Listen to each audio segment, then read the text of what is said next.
আমি ভারত প্রসঙ্গে বলছি। ভারত আমাদের পার্শ্ববর্তী দেশ, তো তাই এবং চতুর্দিকে ভারতের বর্ডার। আমি বলছি কি, ভারতের সাথে আমরা সুসম্পর্ক রাখি এবং ভারতও যেন আমাদের সাথে সুসম্পর্ক রাখে। ভারত সবচেয়ে বড় আমাদের সমস্যা করছে বাঁধগুলি দিয়ে।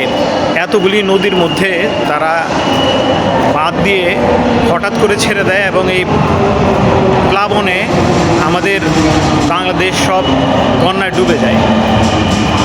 তো এই সব বিষয়গুলি মাথায় রেখে ভারতের সাথে সুসম্পর্ক রাখা দরকার এবং ভারতও যেন আমাদের সাথে ভালো সুসম্পর্ক রাখে। তা না হলে দিন দিন ভারতের সাথে একটা বৈরী আচরণের দিকে এগুচ্ছে দেশ, এবং এটা ভালো না। এটা দুই দেশেরই চিন্তা করা দরকার।